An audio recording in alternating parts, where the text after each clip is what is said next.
এমন সুন্দর জীবন, এমন সুন্দর যৌবন, আহা শক্তির টাইমটা, জীবনের সক্ষমতার সময়। ছোটবেলা তো ভাইয়া দুর্বল, বৃদ্ধ বয়সটাও দুর্বল। তোমাদের অনেক কিশোর নওজোয়ান একজনের গায়েও চাদর নাই, কিন্তু মুরব্বী সবগুলোর গায়ে চাদর। দেখো চাকায়া, এই চাচারা তো আমার সব পরিচিত চাচা। অর্থ হইল এই বৃদ্ধের এই দুর্বলতা তাকে চাদর গায়ে দিতে বাধ্য করেছে। তার শরীরে শীতের অনুভূতিটা বেশি, ঠিক কিনা বলেন নাকি? কিন্তু তোমরা নওজোয়ান, তোমাদের অধিকাংশ কারো গায়ে চাদর নাই। তোমরা দেখো ভাইয়া, আমার গায়ে কোনো চাদরই নাই। তাইলে বুঝাইতে চাইলাম এই শক্তির সময় যৌবন। যুবক চাইলে পাহাড় কাইটা সমান করতে পারবে, যুবক চাইলে সাগর নদী মাটি দিয়ে ভরাট করে দিতে পারবে। একটা এলাকার যুবক ছেলেরা যদি চায়, সবার হাতে হাতে মদের বোতল পৌঁছাই দিতে পারবে। একটা সমাজের ছেলেরা যদি চায়, সবার হাতে হাতে নামাজের মুসল্লাও তুলে দিতে পারবে। অতএব ছেলেরা, তোমরা যারা যুবক আয়োজন করছো, আমি তোমাদের উৎসাহ দেই, একটু আগাও, এখানে থাইমা যাইও না। একটা মাহফিল করছি, এক ফোটলা বিরিয়ানি খাওয়াই দিছি, খালাস না বন্ধু, একটু আগাও। তোমরা আবার বসো, যে কয়জনে মাহফিলের আয়োজন করছো তোমরা আবার বসো, যে আমরা কেমনে আটটু ভালো হইতে পারি, আটটু চরিত্রবান হইতে পারি, আমরা কেমনে নিজেরা নামাজ ধরতে পারি। একটু যদি হিম্মত করো যুবক, ইনশাআল্লাহ ভালো হবে। শনিবার দিন আমি আমার মাদ্রাসায়, এই শনিবারে সকাল 10টা থেকে বিকাল 4:30 পর্যন্ত, এইবারই প্রথমবার আমি আলাদা 16 বছর থেকে 30 বছরের নিচে যাদের বয়স, এই কিশোর যুবকদের জন্য আলাদা ইসলাহি মজলিসের আয়োজন করছিলাম। আমার শায়েখ আল্লামা মুফতি মুশতাকুর নবী সাহেব বয়ান করছেন, আল্লামা মুফতি আমজাদ হুসাইন সাহেব বয়ান করছেন, হজরত মাওলানা মুফতি ইউসুফ বিন ইকবাল বয়ান করছেন, আমাদের কুমিল্লা ক্যান্টনমেন্টের বড় একজন শিশু বিশেষজ্ঞ ডাক্তার মিজানুর রহমান উনি বয়ান করছেন, আমি নিজে কিছু কথা বলছি। প্রায় 600 ছেলে এন্ট্রিভুক্ত আসছে, এখানে উপস্থিত হয়েছে 600। সন্দ্বীপে, চট্টগ্রামে আমরা প্রতি বছর সন্দ্বীপ যাই, সেখানে 4টা-5টা ছেলে ফজরের নামাজের জন্য, তারা বন্ধু কলেজের ছেলে, 4-5 জন ছেলে মাত্র। ওরা একদিন সিদ্ধান্ত নিছিল, ওরা সবসময় ফজরের নামাজ পড়তো, তো ওরা একদিন সিদ্ধান্ত নিছে যে ফজরের পরে তারা সন্দ্বীপ তো সাগরের পারে, তো সাগরের পারে হাঁটতো তারা। তো তারা একদিন সিদ্ধান্ত নিছিল আজ থেকে 1 বছর আগে, যে আমরা সকালবেলা না হাইটা চলো আমরা বন্ধুদেরকে ফজরের জন্য জাগাই, ফজরের ক্যাম্পেইন করি, ফজরের জন্য গণসংযোগ করি। এই 4-5 জন ছেলে উদ্যোগ নিয়ে শুরু করছে। ঠিক 1 বছরের মেহনতে এই গত নভেম্বর, 24 সালের নভেম্বরে আমি গেছি মাহফিলে, ওইখানে তারা আমার লিস্টেড, ফজরের পরে আমি তাদের জন্য আলাদা বয়ান করছি, তাদের আলাদা মাহফিল হয়েছে ফজরের পরে। মানে রাইতে আমি যেই প্যান্ডেলে ওয়াজ করছি, ওই প্যান্ডেলটা তারা সকালের জন্য আবার ভাড়া নিছে। বুঝেন না এই কথা? আমি ওখানে ছিলাম, আর ওখানে রাত্রে আসা যায় না, ওইটা সন্দ্বীপে স্পিড বোট দিয়ে আইতে যাইতে হয়, তো তার রাইতে আওয়ানোর সিস্টেম নাই, থাকতে হয়। এই জন্য ফজরের পরে আবার বয়ান করছি 1.5 ঘন্টা। তো ওরা, আমি বললাম এত ভোরে ছেলেরা আইবনি, কয় হুজুর আসবে ইনশাল্লাহ, আপনি দেখেন। তারা আমারে দেখাইছে কাগজে কলমে লিস্টেড করা, প্রায় 4,500 ছেলে এখন ফজরের নামাজ জামাতে পড়ে। যুবক চাইলে কি না পারে, যুবক চাইলে ভাঙতে পারে, যুবক চাইলে গড়তে পারে, যুবক চাইলে বুলডোজার দিয়ে সমান করে লাইতে পারে, সমান করে ফেলতে পারে। আবার সেই ভাঙার উপরে যুবক চাইলে গড়তেও পারে। আল্লাহ তাআলা নওজোয়ানের শরীরে অসম্ভব হিম্মত দান করছে, অসম্ভব হিম্মত। এই জন্য বাপ, আমি যুবক যারা, তাদেরকে উৎসাহিত করলাম। মহান আল্লাহ পাক রব্বুল আলামিন আমাদেরকে বলছেন, আমি তোমাদের ইমানদার, ইমান নিলাম, আমি ইমান দিছি বান্দা, আমি গত বছর যখন তাবলীগের সফরে ছিলাম দিনাজপুর জেলায়, গত বছর আগস্ট মাসে ৭২ বছর বয়স্ক একজন হিন্দু লোককে কালেমার দাওয়াত দিছিলাম। ওনার 2 ছেলে মুসলমান। ওনারে আমি 2.5 ঘন্টা কালেমার দাওয়াত দিছি। আমরা 3 জন আলেম মিলে কত অনুনয় বিনয় করছি, কাকুতি মিনতি করছি, কাঁদছি, চোখের পানি ফেলছি। একটা বার চাচা কালেমা পড়েন, আপনার ছেলে মুসলমান, ছেলের বউ মুসলমান, আপনার নাতি নাতনি সব মুসলমান, আপনি এখনো বসে আছেন কেন? আহা, এই ৭২ বছর হয়ে গেছে। বুড়া মিয়া কয় আমি ওটা বলবো না, বলে নাই। আমি আমার সাথীদের কাছে, আমার 26 জন সাথী নিয়ে চিল্লাই গেছি, 16 জন আলেম, এক চিল্লা সফরে 950 মানুষ আল্লাহর রাস্তায় বের হয়েছে চিল্লার জন্য। আলহামদুলিল্লাহ, আল্লাহই করাইছে। তো বলতেছিলাম, আমি সাথীদের কাছে এসে বলছিলাম যে দেখেন ৭২ বছর বয়স হয়ে গেছে, এক আল্লাহর বান্দা, তার জবান দিয়া কোনোদিন তার মালিকের নামটা বের হয়। আমারে আপনারে আল্লাহ তাআলা কত বড় তৌফিক দিছে যে আমরা কত হাজারবার, লক্ষবার কালেমা লা ইলাহা ইল্লাল্লাহ মুহাম্মাদুর রাসূলুল্লাহ এটা যে আমরা পড়তে পারি, পড়তে পারছি, এই সৌভাগ্যের কৃতজ্ঞতা কি? এটা যদি আল্লাহ আমগো জবান দিয়ে কোনোদিন না বলাইতো। কথা বলে না বাপ, এই ছেলেরা মিয়া, এই আব্বাস যারা নামাজ পড়ো না, আরে না ফরমান, তুই যদি হিন্দুর ঘরে জন্ম নিতে,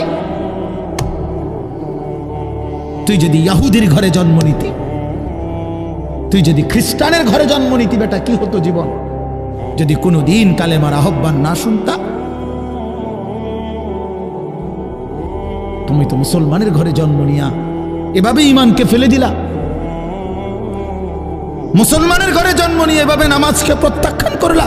ছি ছি ছি ছি, তোমারে দেখে তো হিন্দুও হাসবে, তোমারে দেখে তো ইহুদিও হাসবে, তোমারে দেখে তো খ্রিস্টানও হাসবে, যে দেখছো হয় নাকি শ্রেষ্ঠ জাতি, ওদের ধর্ম নাকি শ্রেষ্ঠ ধর্ম, ওদের ধর্ম কোরআন নাকি শ্রেষ্ঠ কিতাব, ওদের শ্রেষ্ঠ ধর্ম ওদেরই পছন্দ হয় না, ওদের শ্রেষ্ঠ কিতাব ওরাই পড়তে পারে না। তো এটা কিসের শ্রেষ্ঠ? কথা বলেন না। তাহলে আমি তো আমার ধর্মের অপমান। কথা বলেন না, আমি আমার ধর্মের অপমান না, আমি আমার কোরআনের অপমান। এজন্য তোমরা যারা বেনামাজি ছেলে, তোমরা ধর্মের অপমান। তোমাদের যাদের চুল বেঈমানের মতো, তোমরা মুসলমান ধর্মের অপমান। তোমাদের কারণে আমার ধর্ম লজ্জিত, তোমাদের কারণে ধর্ম বেইজ্জতি হয়েছে। তোমরা ইসলামকে অপমানিত করলা, আল্লাহকে অপমানিত করলা, আমার নবীর শ্রেষ্ঠতম 23 বছরের আদর্শকে তোমরা অপমানিত করলা। এই অপমানের বিচার আল্লাহ করবে, মনে রাখো, ছেড়ে দিবে না বাপ। আল্লাহ কোরআনে বলছে, বান্দা আমি 1 সেকেন্ড ছাড়বো না, আমি হিসাব নিব। তুমি আমারে কি মনে করছো বান্দা? বাদুগা খাওয়াইছি দেখে তুমি মনে করছো আমি মাতি না? হ্যাঁ, কিটা মনে করছো? এ পেশাব পায়খানার ভাত তুমি মনে করছো? আমি কিছুই বলবো না, কিছুই বলবো না। তুমি জানো না ফেরাউনকে শোয়াইছে কে? তুমি জানো না কারুনকে শোয়াই দিছে কে? তুমি জানো না নমরুদ সাদ্দাতকে নিশ্চিহ্ন করে দিয়েছে কে? তুমি শোনো নাই? তুমি আন্দাজ করো নাই আমি আল্লাহ কেমন? এই পৃথিবীর কত অবাধ্য জাতিকে আমি আল্লাহ ধ্বংস করে দিয়েছি, শোনো নাই?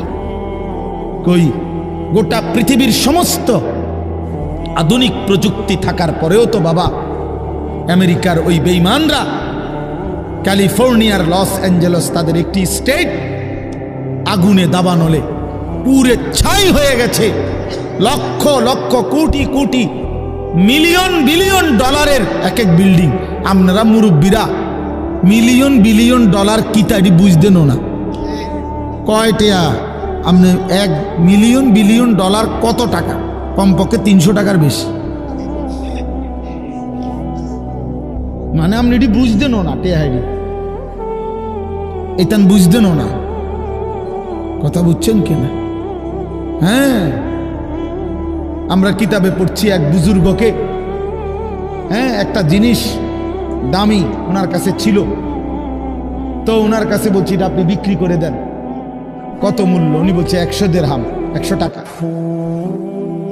তখন উনি যখন বিক্রি করে দিছে, ওনারে 100 দিরহাম দিছে, তো অন্য কেউ ওনারে পরে বলছে, হায় হায় জনাব, আপনি তো বহুত বড় ঠকছেন, মাত্র 100 টাকা দাম চাইলেন, এটার দাম তো আরো অনেক। তো উনি বলছেন, আল্লাহর কসম, 100 টাকার উপরে, 100 দিরহামের উপরে কোনো সংখ্যা আছে? আমার তো এটা জানা নেই, আমার তো এর উপরে কিছু জানা নাই। আমার মেজো বোনের বিয়ে যখন হয়েছিল, মেজো বোন, আমি তখন প্রাইমারি শেষ করে মাদ্রাসায় ভর্তি হয়েছি, এই সময় আমার বোনের বিয়ে হয়েছে। তো বোন জামাই যখন ওই আগে ছোটবেলায় বিয়ের দিন বোন জামাই যখন আসছে, তখন শরবত খাওয়াইছি যে গেইটে নাকি, তখন কিছু টাকা দিতে হয় না, যে শরবত খাওয়ায় তারে। তো আমারে 100টা টাকা দিছে উনি প্রথম। তো এগুলা নাকি ওনার কাছে আরো টাকা ছিল, তো এগুলো ওই আর একটু সাফাসাফি করলে আরো দেয়, আরো কিছু দেয়, না মানলে আরো দেয়, এমনি এমনি নিয়ম ছিল। আমার 100 টাকা দিছে, আর এটা দেখে আমি একটা দৌড়ে আইয়ালাইছি। আমার পুরা মনে আছে, একেবারে কসম, আমার পুরো এখনো মনে হইলো আর এই কথাটা। আমার একেবারে আমার ভাই, চাচাতো ভাইটাই বা অন্যরা এত দমকাইছে, বেউকুফ, 100 টাকা লইয়া দুধ দিয়ে আইয়ালাইছ। আমি বলছি, আমি তো আসলে এর চাইতে বেশি টাকা জীবনে আর দেখি নাই। তো বলতে চাইলাম, হাজার হাজার কোটি কোটি মিলিয়ন ডলারের এই বাড়ি ভবন, এগুলো পৃথিবীর সর্বাধুনিক প্রযুক্তি দিয়ে, অত্যাধুনিক প্রযুক্তি থাকা সত্ত্বেও, আধুনিক সরঞ্জামাদি থাকার পরেও বাফ আল্লাহর দেওয়া আযাবে আগুনে যখন জ্বলছে, এই কয়দিন হইল কোনো বেঈমানে 1 সেকেন্ডের জন্য আগুন নিভাইতে পারে নাই। 14,000 ফায়ার সার্ভিস কর্মী একসাথে আপনার পানি দিছে, আরো বাড়ে, আগুন আরো বাড়ছে। তার মানে বোঝা গেল, বাবা, পৃথিবীর কারো শক্তি মূলত কোনো শক্তি না, আল্লাহর শক্তির সামনে, আল্লাহর ফয়সালার সামনে। আল্লাহ যদি ভালো রাখে তাইলেই ভালো থাকা। হ্যাঁ, আপনার টাকা তো আছে 1000 কোটি টাকা, কিন্তু আপনার ফেডে অসুখ, আপনি টেহা দিয়ে কিনবেন। আপনার টাকা তো আছে লক্ষ কোটি টাকা, কিন্তু আপনার তো ডায়াবেটিস, আপনি কিনবেন টাকা দিয়ে কি করবেন? আপনি 7 রাজার ধন হইলেও কি লাভ হবে আপনার? এই জন্য আমি অনুরোধ করছি, আমরা মুমিন, আল্লাহ আমাদেরকে বলছে এটাই কথা, সকলেই আল্লাহর কথা শুনবে এটা জরুরি না, এবং সবার সৌভাগ্য হবে এটাও জরুরি। আসমানের ফয়সালা, আল্লাহ তাআলার ফয়সালা। আল্লাহর কথা বলতে পারা এটাও সৌভাগ্য, শুনতে পারা এটাও সৌভাগ্য, ইন্তেজাম করতে পারা এটাও সৌভাগ্য। যালিকা ফাদলুল্লাহি ইউতিহি মান ইয়াশা। আল্লাহ তাআলা বলছেন এটা আল্লাহ তাআলার ফজল, অনুগ্রহ, দয়া, তিনি যাকে ইচ্ছে করেন দিয়ে থাকেন, তিনি যাকে ইচ্ছে। হযরতে বেলাল রাদিয়াল্লাহু তাআলা ওনার বাড়ি মক্কা মদিনা না, অনেক দূরে, কিন্তু উনি মুসলমান হয়েছেন, সাহাবী হয়েছেন। হযরতে হুযাইফা নবীজির সাহাবী, ওনার বাড়ি মক্কা মদিনা না, ইয়ামান, উনি মুসলমান হয়েছেন, সাহাবী হয়েছে। হযরতে সালমান, ওনার বাড়ি মক্কা মদিনা না, ওনার বাড়ি ইরান, পারস্য, তো উনি সেখান থেকে আল্লাহ আনাইছেন, উনি কালেমাওয়ালা হয়েছে। হযরত আবু হুরায়রা রাদিয়াল্লাহু তাআলা, বিখ্যাত সাহাবী, সবাই নাম জানে, আবু হুরায়রার নাম সবাই জানেন না? উনিও কিন্তু মক্কা মদিনার মানুষ না, উনি দাউস গোত্র, এটা অনেক দূরের, কিন্তু সেখান থেকে আল্লাহ ওনাকে আনাইয়া মুসলমান হয়েছেন, সাহাবী হয়েছেন। কিন্তু আবু জেহেল বাড়ির কাছে, আল্লাহর ঘর কাবার সবচেয়ে কাছে, সর্বপ্রথম বাড়ি যার কাবা ঘরের পরে আবু জেহেলের বাড়ি। জানেন এটা? আবু জাহেলের ঘরের আগে কারো ঘর নেই, কারো ঘর ছিল না। নবীজির ঘরও আরো পিছনে ছিল, সবার ঘর পিছনে। কাবা ঘরের সবচেয়ে নিকটতম প্রতিবেশী ছিল আবু জাহেল। তো কি হয়েছে? কিন্তু বদনসিব, আবুল আহাব কাছে ছিল, বঞ্চিত। এই জন্য এটা আসমানের ফয়সালা। এত কাছে থেকে বঞ্চিত হলো কেন? এত দূরের থেকে আসলো কেন? বুঝছেন না হিসাবটা? তাহলে মূলত ফয়সালাটা কার? ইউতিহি মান ইয়াশা। আল্লাহ বলছেন আমার অনুগ্রহ, আমার দয়া আমি যাকে ইচ্ছে করে দিয়ে থাকি, আমি যাকে ইচ্ছে করে দিয়ে থাকি। এই জন্য বললাম আর কি, আমি সবাই শুনতে পারবে, শুনবে এটা জরুরি না। আল্লাহ যাকে পছন্দ করে, ইচ্ছে করে, তাকে আল্লাহ তাআলা দ্বীনের বুঝ দান করে।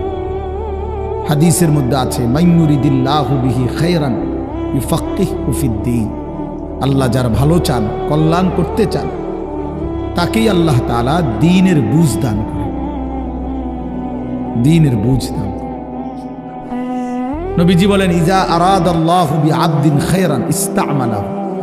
আল্লাহ যখন তার কোনো বান্দার ব্যাপারে ভালোর ফয়সালা করে, তো আল্লাহ তাআলা তাকে কাজে লাগান। সাহাবীরা জিজ্ঞেস করছে কিভাবে কাজে লাগায়? কাইফা ইস্তা'মিলুহু, হে আল্লাহ রাসূল, আল্লাহ তাকে কাজে লাগান কিভাবে?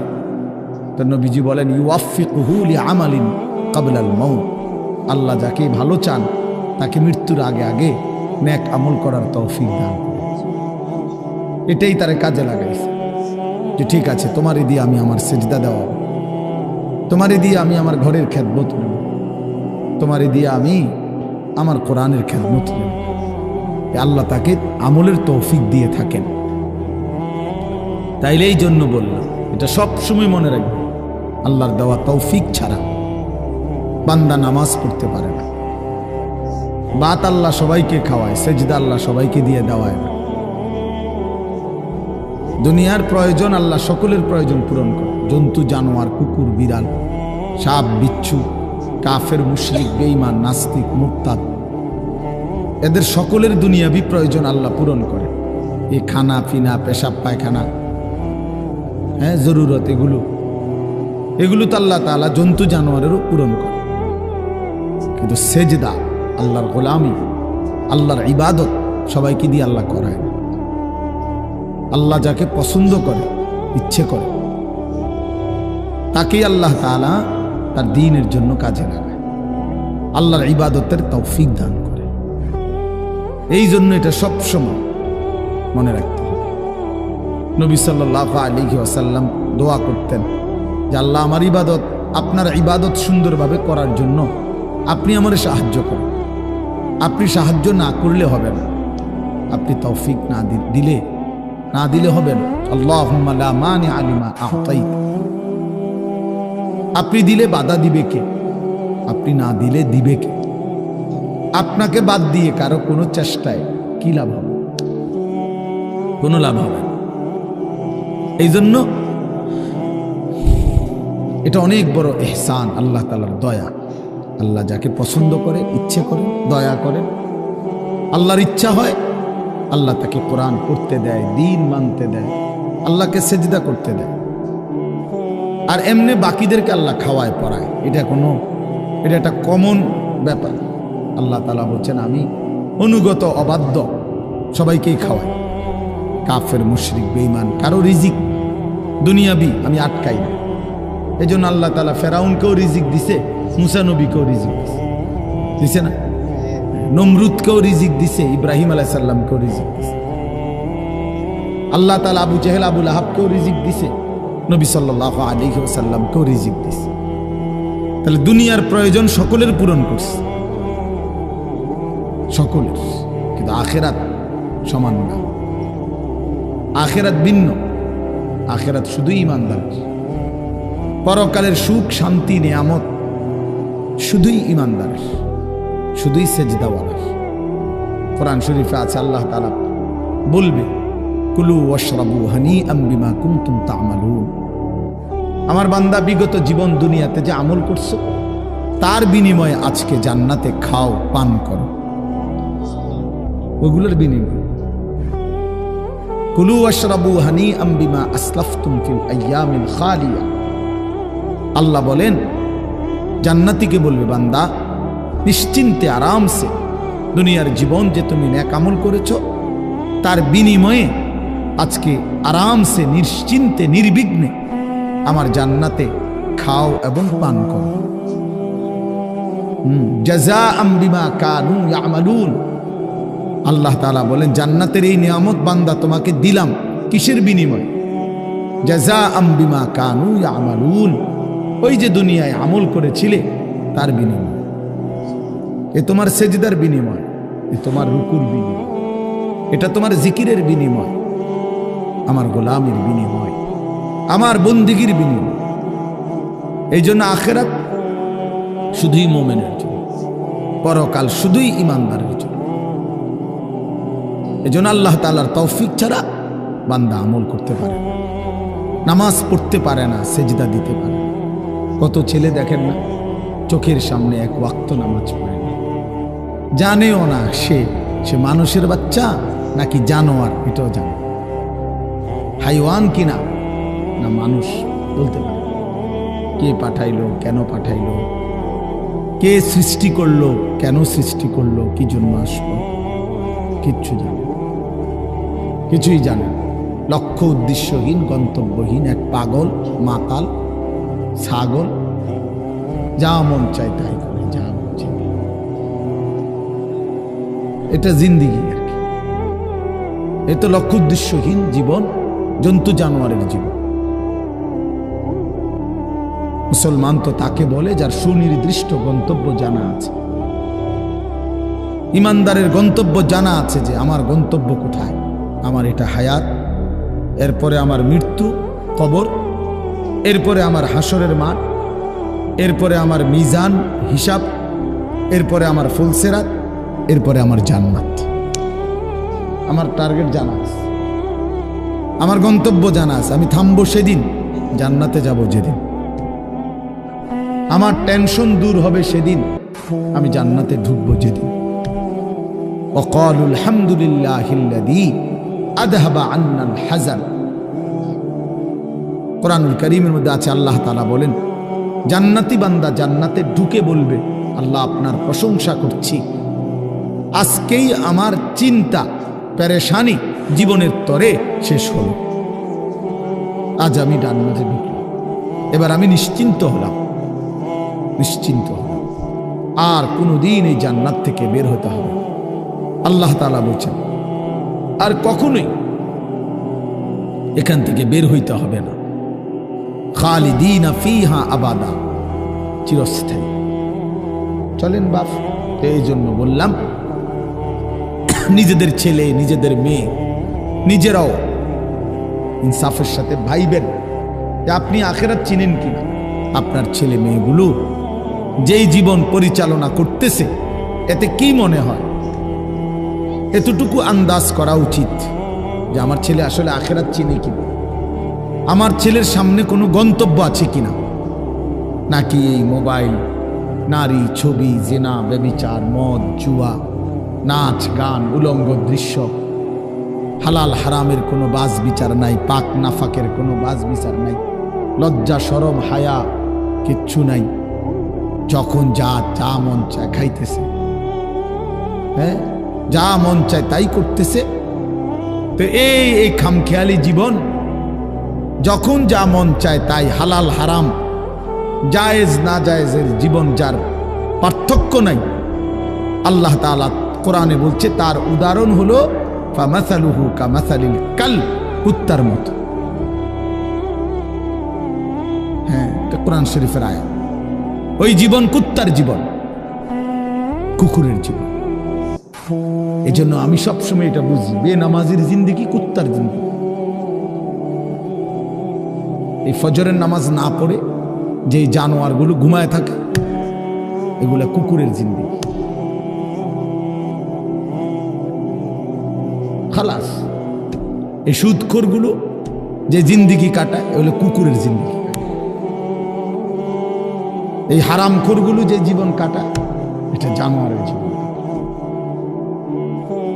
কোরআন শরীফের আয়াত এটা। ওয়াত্তাবাআ হাওয়াহু ফামাসালুহু কামাসালিল কালব। আল্লাহ বলছে মনের ইচ্ছা মতো যে চলে, আল্লাহর হুকুমের পরোয়া করে না, হালাল হারাম এর পার্থক্য যে মানে না, আল্লাহ বলছে তার উদাহরণ কামাসালিল কালব, কুত্তার মতো, কুকুরের মতো। ইন তাহমিল আলাইহি ইয়ালহাস আও তাতরুকহু ইয়ালহাস। আল্লাহ বলছে কুকুরের স্বভাব, দৌড়ানি দিল জিব্বা লম্বা করে হাঁফায়, ছেড়ে দিল দাঁড়ায়া দাঁড়ায়া জিব্বা লম্বা করে হাঁফায়, জিব্বা লম্বা করে হাঁফায়, এমন করে। এ কুকুরের স্বভাব। পেলেও অতৃপ্ত, না পেলেও অতৃপ্ত, থাকলেও অশান্তি, না থাকলেও অশান্তি। কারণ হারাম করছে, নাফরমান যে, আল্লাহর অবাধ্য যে, পাক নাফাক, হালাল হারাম, যার কাছে সুদ আর ব্যবসা একই রকম মনে হয়, সে কি মানুষ নাকি? যার কাছে আপন বউ পরের মহিলা সমান মনে হয়, নিজের বউও দেখে, মানুষের বেডিও দেখে, তো তার কাছে কি কোনো হালাল হারামের পার্থক্য আছে কি? তো সে জানোয়ার না তো জানোয়ার কি? সে জানোয়ার না তো জানোয়ারটা কে? তাই বলে, ইনসাফের কথা বলে, নাহলে বিচারে কোন কি কয়? এই জন্য এটা সবসময় মনে রাখবেন, জওয়ান হন আর বুড়া হন, আমি হই আর আপনি হন, হালাল হারামের পার্থক্য যার মধ্যে নাই, কুকুরের মধ্যে কোনো হালাল হারামের পার্থক্য নাই, কুকুরের মধ্যে পাক নাফাকের কিছু নাই, কারণ যেহেতু সে জানোয়ার। কিন্তু মানুষ যে ইনসান, তার সৃষ্টিগত সত্তার মধ্যে হালাল হারামের অনুভূতি থাকতে হবে। মুসলমান তাকেই বলবে যার মধ্যে জায়েজ না জায়েজের পার্থক্য আছে, হালাল হারামের অনুভূতি আছে, পাক নাফাকের অনুভূতি আছে। কোরআনুল কারীমে আল্লাহ তাআলা এটা বলছেন। এজন্য নবীজি বলছেন আল হালালু বাইয়িন ওয়াল হারামু বাইয়িন। যেটা হালাল এটা স্পষ্ট, যেটা হারাম এটাও স্পষ্ট। নবীজি বলেন আমি অন্ধকারে রেখে যাই নাই উম্মতকে, একটা সেকেন্ডের জন্য আমি আমার উম্মতকে আড়ালে রেখে যাই নাই, সব কিছু আমি স্পষ্ট বলেছি। হালাল গুলোও পরিষ্কার করে দিছি, হারাম যা তাও স্পষ্ট করে দিয়েছি। 24 ঘন্টার যাবতীয় কর্মকাণ্ড আমি আল্লাহ স্পষ্ট করে দিয়েছি। ওই দেখেন ওই অপদার্থ ছেলেটার দিকে দেখেন, এক নজরে মোবাইলের দিকে তাকায় রয়েছে, কারে বলে কি ওয়াজ করে এর কোনো খবর। এটা ধরে রাখছে মোবাইল, এক নজর একদিকে খালা। এবার ওয়াজ হয়, কারে বলে কি বলে, আমার এত কিছু দরকার, আমি আর আমার মোবাইল। এই জিন্দেগি, এই ছেলে পেলেদের আকসারের জীবন। 24 ঘন্টা পৃথিবীতে তার একটাই জিনিস, সেটা হলো একটা মোবাইল। এটাই তার মা, এটাই তার বাবা, এটাই তার আত্মীয়, এটাই তার স্বজন। মোবাইলেই হাসে, মোবাইলেই কাঁদে, মোবাইলেই আবেগ, মোবাইলেই অনুভূতি, সব কিছু জীবনের মোবাইলটা। কোত্থেকে আসলো, কে বানাইলো, কে সৃষ্টি করলো, কেন পাঠাইলো, কে আমারে বানাইলো, আমি কোত্থেকে আসলাম, কেন রাত হয়, কেন দিন হয়, আমার কোনো দায়িত্ব আছে কিনা আমার আল্লাহর পক্ষ থেকে, কিচ্ছুর কোনো সামান্যতম বুঝ বুদ্ধি আকল দিমাগ কিচ্ছু। 365 দিন, এক বছরে কোনো দিন নামাজ পড়ে না, তারও কিছু মনে পড়ে না, কেউ তারে মনে করাইও দেয় না। কই তার বাপ কেডা, তার মা কি, কেউ একটু বলেও না যে কিরে বাপ তুমি যে এক ওয়াক্ত নামাজ পড়ো না, তুমি মুসলমানের বাচ্চা হইলা কেন, তুমি মানুষের বাচ্চা হইলা কেন।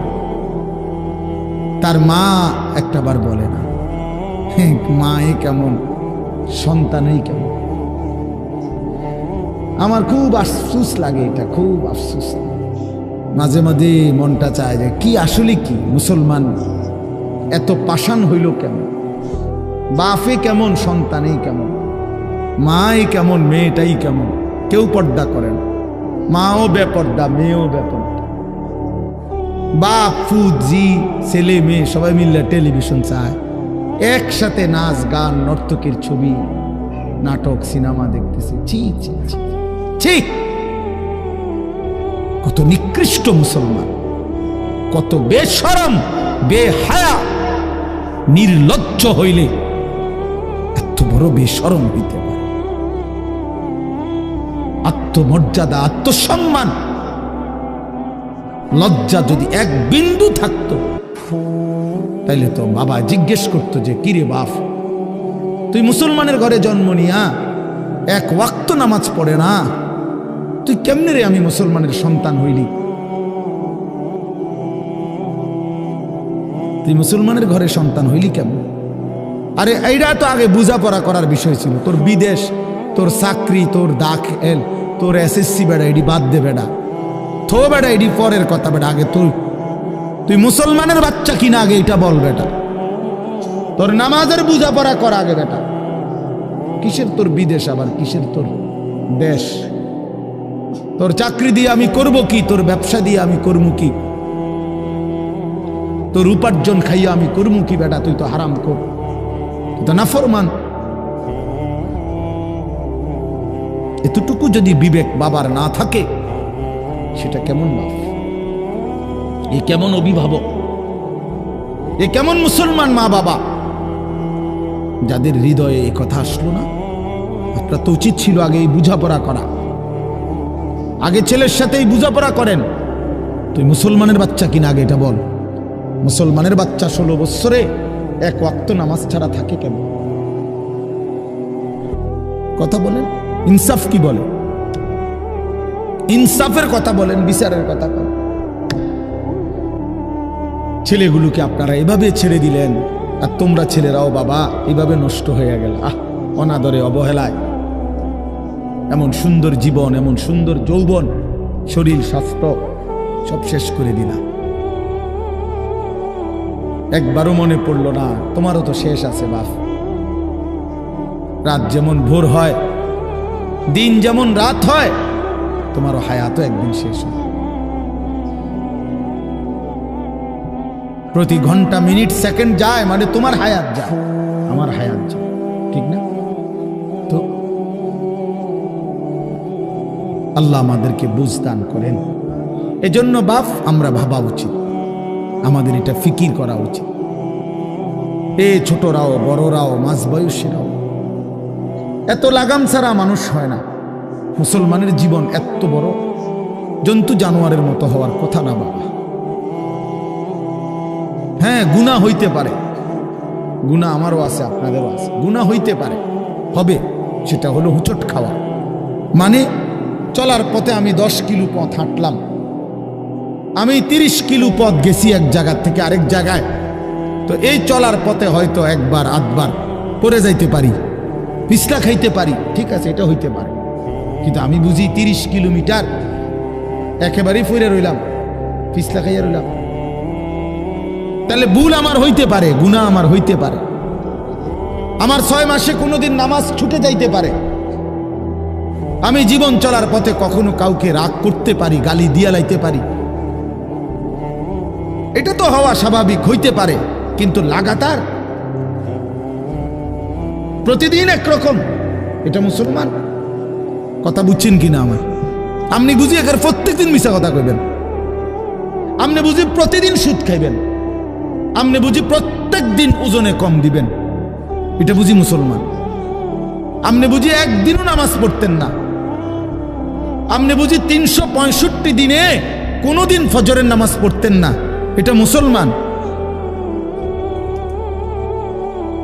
তো এটা তো হুচট খাওয়া না, এটা তো গাদ্দারি, এটা তো ইচ্ছা করে ঠান্ডা মাথায় ধীরে সুস্থে ভেবে চিনতে আল্লাহর সাথে গাদ্দারি করতেছে, আল্লাহরে বুড়া আঙ্গুল দেখাইতেছে যে দেখো কইলা কেন সেজদা দিতাম না, চাই কিতা করতাম, আল্লাহ বলবে অসুবিধা নাই বান্দা, বাতে না খাও, আর তো বেশি কিছু না, দুগা খানাই তো খাও আর ঘুম যাও, খানা তো কুত্তাও খায়।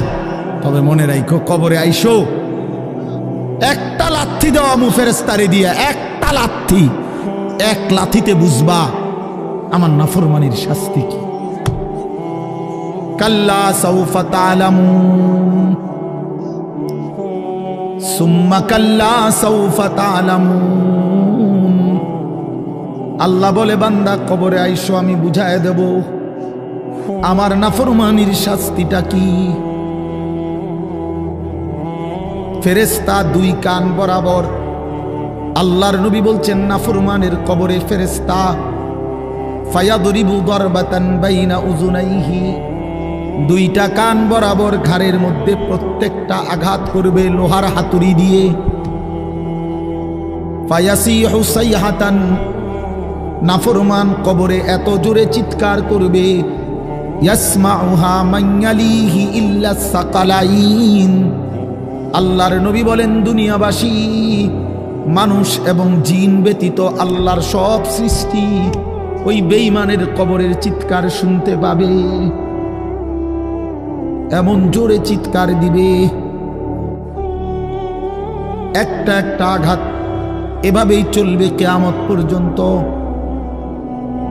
এভাবেই চলবে কিয়ামত পর্যন্ত।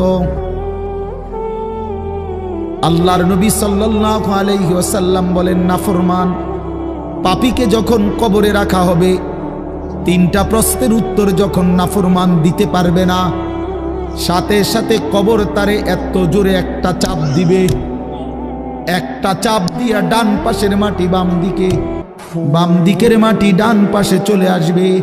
হাত্তা তাখতালিফা আদলাউহু, আল্লাহর নবী বলেন ডান পাশের পাঁজরের হাড্ডি ভাইঙ্গা বাম পাশে ঢুকে যাবে, বাম পাশের হাড্ডিগুলো ভাইঙ্গা ডান পাশে ঢুকে যাবে। নবীজি দেখায় দিছে হাত্তা তাখতালিফা আদলাউহু, এইভাবে দুই আঙ্গুল একটা যেমন আরেকটার মধ্যে ঢুকে যায়, আল্লাহর নবী বলেন এভাবে পাঁজরের হাড্ডি একটা আরেকটার মধ্যে ঢুকে যাবে। কি বাপ মনে করছো তোমারে এমনে এমনে ছেড়ে দিব? কি মনে করছো যার ভাত খাইলা তার বুঝি হিসাব দিতে হবে না? কি মনে করছো মুফত এটা? হ্যাঁ, কার পানি পান করেছো, কার ভাত খেয়েছো, কার আসমান, কার জমিন, কার চন্দ্র, কার সূর্য ব্যবহার করেছো বান্দা? কার এটা? তোমার আব্বার? শরীরটা তোমার বাপের নি, চোখ নাক কান তো তোমার আল্লাহর। আলাম নাজআল লাহু আইনাইন ওয়া লিসানান ওয়া শাফাতাইন। আল্লাহ বলে বলো না বান্দা আমি কি দুইটা চোখ দেই নাই? ওহ বাবা কথা কই, আমি কি জিহ্বাটা দেই নাই? আমি কি দুইটা ঠোঁট দেই নাই? তো উত্তরে কি বলবেন যে না দেন নাই? কি বলবেন? কথা বলেন। এই কথা বলার হিম্মত আছে কারো যে আল্লাহ আপনি চোখ দেন নাই, আপনি ঠোঁট দেন নাই? কারো সাহস আছে কিনা এটা বলার? তাইলে আল্লাহই তো দিয়েছেন। আলাম নুসিহ জিসমাকা, হাদিসে আছে নবীজি বলেন আল্লাহ জিজ্ঞেস করবে হাসরের মাঠে বান্দা বলো না আমি কি তোমার শরীরটা সুস্থ রাখি নাই? ওয়া নুরভিকা মিনাল মা, আমি কি প্রতিবার তৃষ্ণার্ত অবস্থায় তোমারে আমি আল্লাহ তো আমি কি পানি পান করাই নাই? আমি তো পানি পান করিয়েছিলাম, আমি তো তৃষ্ণা নিবারণ করেছিলাম, আমি তো ক্ষুধার চাহিদা পূরণ করেছিলাম, আমি তো কায়নাতের সূর্য চন্দ্র আলো বাতাস দিয়েছিলাম। ওয়াজআলনা নাওমাকুম সুবাতা, আল্লাহ বলে সারাদিনের ক্লান্তি দূর করার জন্য রাত্রি গভীরের ঘুম আমি আল্লাহই তো বানিয়েছি। ওয়াজআলনাল লাইলা লিবাসা, অন্ধকার কালো চাদর দিয়ে ঢেকে পৃথিবীটাকে অন্ধকারাচ্ছন্ন করে দিয়েছি আমি আল্লাহই তোমার ঘুমের উপযুক্ত পরিবেশের জন্যে। আবার দিনের বেলা আলোকিত করে দিয়েছি তোমার উপার্জনের সুবিধার জন্যে। রাতে তুমি ঘুমাইবার জন্য অন্ধকার করে দিয়েছি। দিনে তুমি রোজগার করবা এই জন্য আলোকিত করে দিয়েছি। সুবহানাল্লাহ। ওয়াজআলনান নাহারা মাআশা, উপার্জনের জন্য দিন বানিয়েছি, ঘুমাইবার জন্য রাত বানিয়েছি। ওয়াজআলনা সিরাজান ওয়াহাজা, একটা উজ্জ্বল সূর্য আমি আল্লাহই বানিয়েছি। وأنزلنا من المعصرات ماء ثجاجا, জমাট বাঁধা মেঘ থেকে আমি আল্লাহ অঝোর ধারায় বৃষ্টি নামিয়েছি। এই জমিনটাকে সিক্ত নরম করেছি, ছোট্ট ছোট্ট ছিদ্র বানিয়েছি। তোমার অনাদরে ফেলে দেওয়া দানা আমি আল্লাহ কুদরতি স্বয়ংক্রিয় মেশিন দিয়ে আমি আল্লাহ জমিনের নিচে আমি নিয়ে এসেছি। কয়দিন পরে আবার আমি আল্লাহ সেই ছোট্ট দানা থেকে নতুন গাছ বের করে দিয়েছি।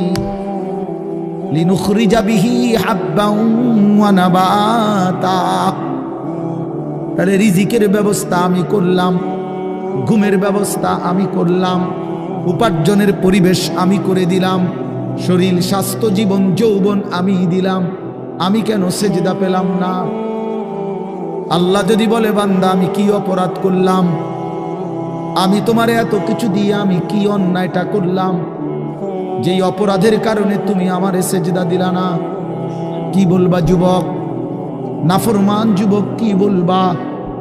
অসভ্য যুবক যে নামাজ পড়ো না, হাইওয়ান তুমি কি বলবা? তুমি মানুষ না জানোয়ার? বেনামাজি তুই মানুষ না জানোয়ার? বল, মানুষ না জানোয়ার বল বেটা। অনেক বেহায়া এখনো হাসে এইখানে, এত বড় অসভ্য বেহায়া, এই বেহায়া এখনো হাসে। চিন্তা করছো নি? হ্যাঁ, এত বড়, এত নির্লজ্জ, এত বড় অসভ্য যে এখনো হাসে। অর্থ হইল আমারই কয়, বুঝেন নাই? বুঝতেছে সে আমারই কয়। আহ আহ, আমার মনে হয় কুকুর রে কইলে কুকুর মাথা নামাইলে। আহা, আমাদের সন্তানদের হালাত কত নাজুক, চিন্তা করে দেখে। মুসলিম সমাজে বসবাস করে, বাপ মুসলমান, মা মুসলমান, চারিদিকে মসজিদ, চারিদিকে মাদ্রাসা, কত দাড়িওয়ালা, টুপিওয়ালা, পাঞ্জাবিওয়ালা। প্রতিদিন মসজিদের মিনারা থেকে উচ্চ কণ্ঠে মাইকের হর্ন দিয়ে আজান হইতেছে। এত বেশি মাইক, হর্ন, মসজিদ, মাদ্রাসার পরিবেশের মাঝখানে থাইকাও এটা কত বড় গাদ্দার, কত বড় গাদ্দারা নাফরমান। এত সুন্দর চারদিকে মসজিদ, মাদ্রাসা, আলেম ওলামা, দাড়ি, টুপি, মাদ্রাসার পরিবেশের ভেতরে থাইকাও জানোয়ারে একটা সেজদা দেয় না। কত বড় নিকৃষ্ট জানোয়ার, চিন্তা করছে। এই বাপ, এমন সন্তান পাইলা কবরে যাই আফসোস ছাড়ার কিচ্ছু নেই।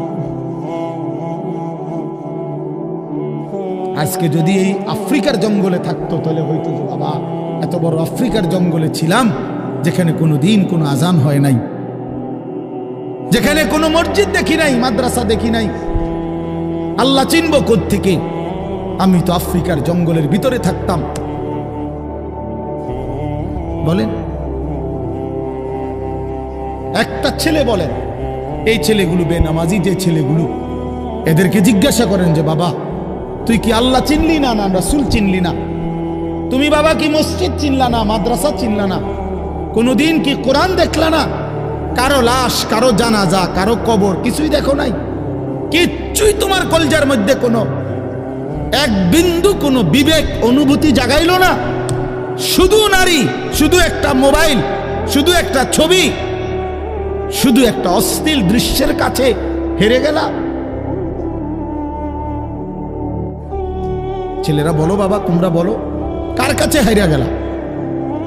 কেমনে হাইরা গেলা তুমি?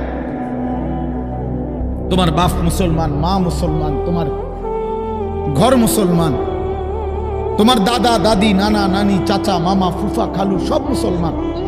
তোমার এলাকার চারদিকে আজান হয়, তোমার মহল্লার প্রত্যেক গলিতে গলিতে মাদ্রাসা আছে। কোরআনের ঘর আছে, তোমারই কোনো না কোনো চাচাতো ভাই, মামাতো ভাই, ফুফাতো ভাই, আত্মীয় কেউ না কেউ হাফেজে কোরআন আছে, আছে না? তালেবে ইলম আছে, মাদ্রাসায় পড়ুয়া আছে। এত কিছু দেখার পরেও যার কলিজায় এক ওয়াক্ত নামাজ পড়তে মন চায় না, তার দিল পাথরের চাইতে শক্ত, তার দিল জন্তু জানোয়ারের দিলের চাইতে নিকৃষ্ট। কারণ এ বড় শক্ত হারামি, মনে রাখি। সে কিছুই মনে করে না আল্লাহকে, কিছুই মনে। এত মসজিদ মাদ্রাসা, এত নামাজ রোজার এত চিহ্ন দেখাও আমি কিছুই বিশ্বাস করি না। আমি বিশ্বাস করি আমার জীবন হলো মোবাইল, আমার জীবন হলো নারী, আমার জীবনের অর্থ হলো ছবি, আমার জিন্দিগির মাকসাদ হলো উলঙ্গ ছবি দেখা, নর্তকী দেখা, জিনা ব্যভিচারের দৃশ্য দেখা, মদের আড্ডা, জুয়ার আড্ডা, নারীর আড্ডা, কোন অশ্লীল মেয়ের পিছনে জীবনটা শেষ করে দেওয়া। খালাস, আমি বুঝছি এটাই জীবন। কিসের মসজিদ, কিসের মাদ্রাসা, কিসের আল্লাহ, কিসের রাসূল, আমি এগুলা বুঝি না। এতটা উল্টে গেল কেন? এত বড় লানত হলো কেন বলেন বাবা? অতএব আপনাদের কাছে অনুরোধ করলাম, আপনারা আপনাদের বিবেককে নিয়ে ভাবেন। তোমরা ছেলেরাও বাবা রাগ হইও না, বুঝতে শিখো বাবা। কে ফিরাবে তোমাদেরকে? কে ফিরাবে? কে ফিরাবে? কে ফিরাবে বাপ? তোমরা কি কোনোদিন মরবা না? আজ যদি মৃত্যু হয়, এই বেনামাজি জিন্দিগি নিয়ে কেমনে কবরে যাইবা? টিকবা কেমনে? এই নাফরমানের জিন্দিগি নিয়ে কেমনে টিকবা? এই জন্য আমরা প্রত্যেকেই প্রস্তুতি নেই। যদি ভাবতে শিখি, বুঝি, সামান্য অনুভূতি জাগে, তাহলে এই অনুভূতিটাকে কাজে লাগাবার, একটা জনের গুনাহ মাফ করে নতুন করে নিজেকে আল্লাহর ইবাদত, ঈমান, আমলের দ্বারা সজ্জিত করার একটা শ্রেষ্ঠতম সিজন, মৌসুম আসতেছে। সেটা হলো মাহে রমজান। মাহে রমজান বড় বেশি সুযোগ আসতেছে।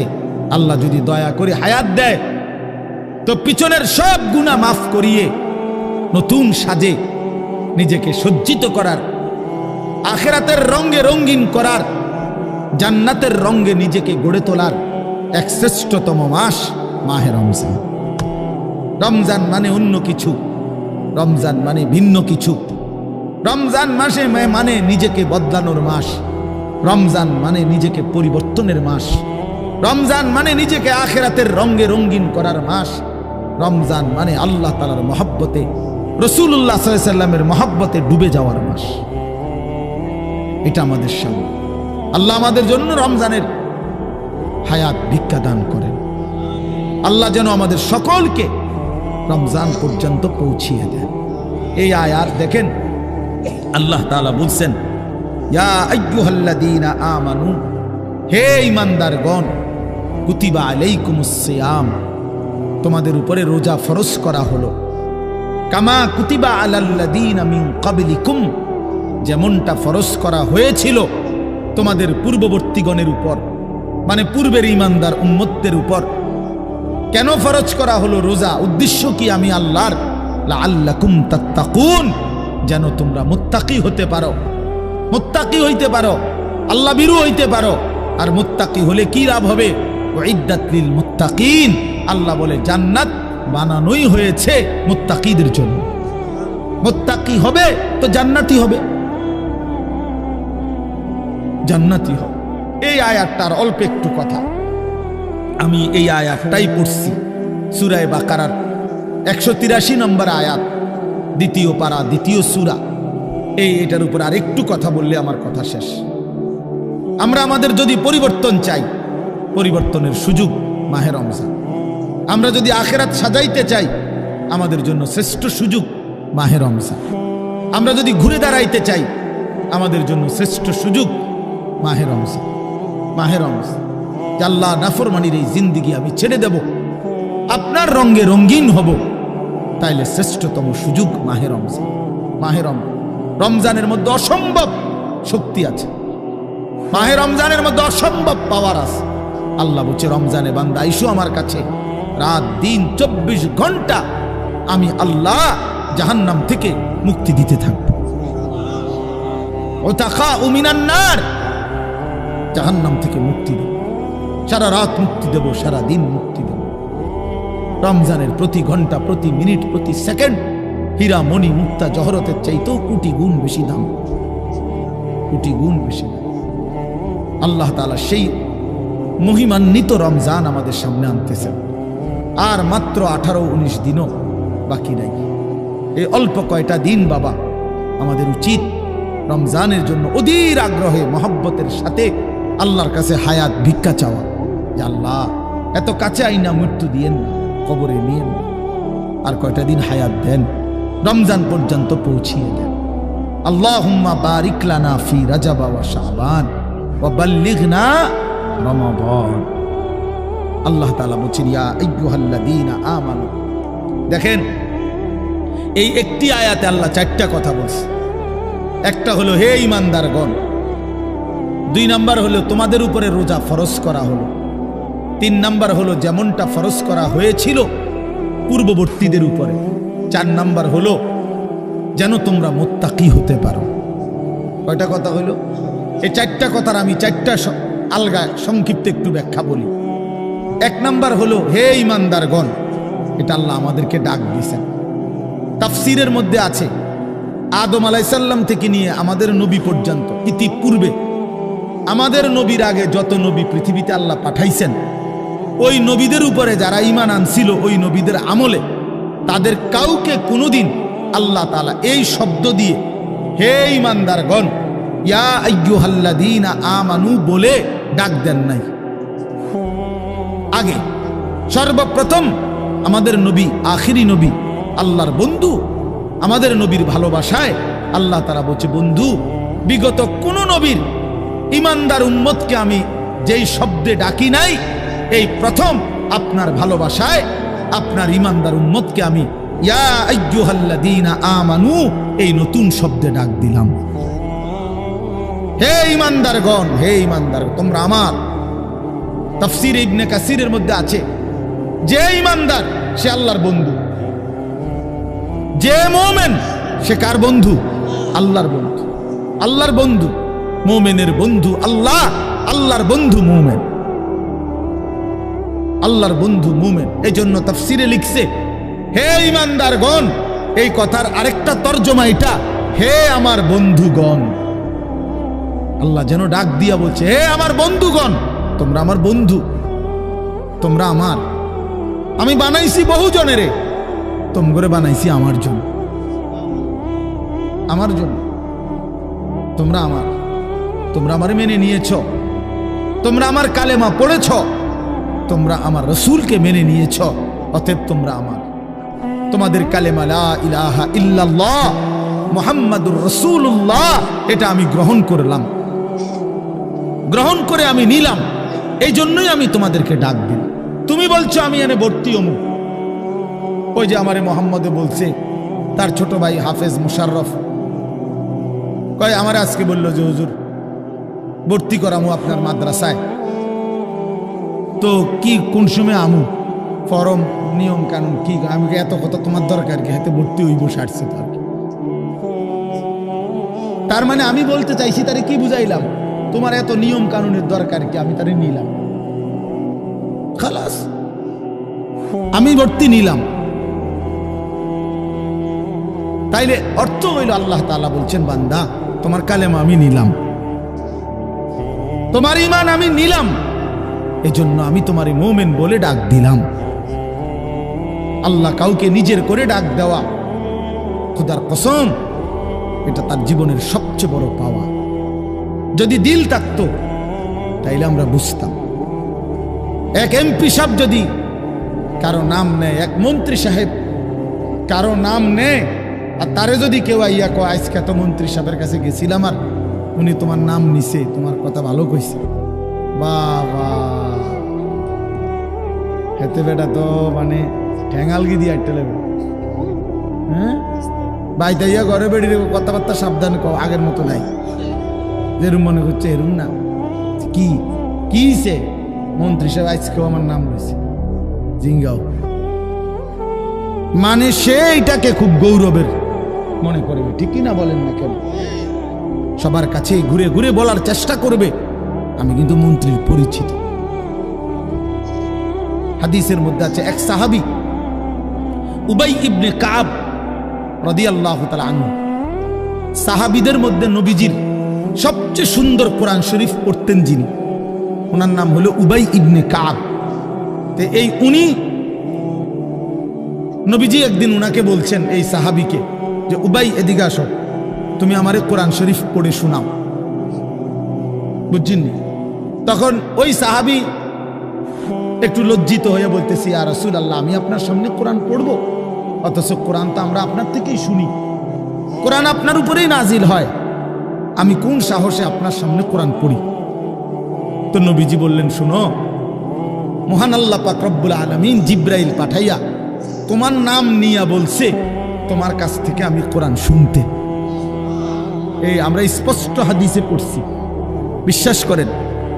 এই সাহাবী এটা শুই না 3 বার জিজ্ঞাসা করছে নবীজিরে, আওয়াসাম্মানি আল্লাহ, ইয়া রাসূলুল্লাহ বললেন কি আমার আল্লাহ আমার নাম নিছে?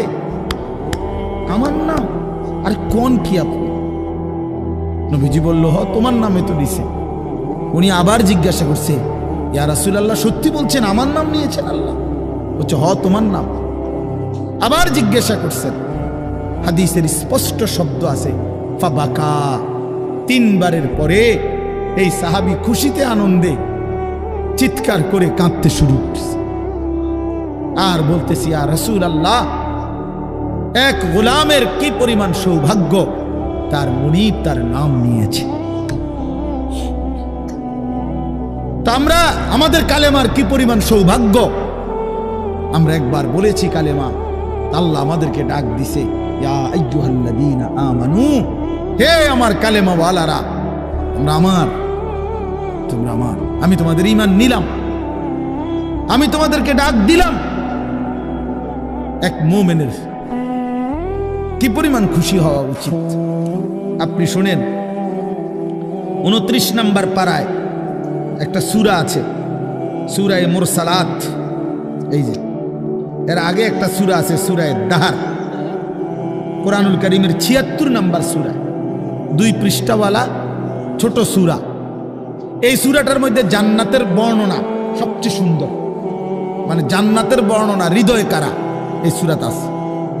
এই সূরাটা যেদিন নবীজির উপরে নাজিল হয়েছে, সেদিন নবীজির সামনে একজন কালো রঙের সাহাবী বসা ছিলেন।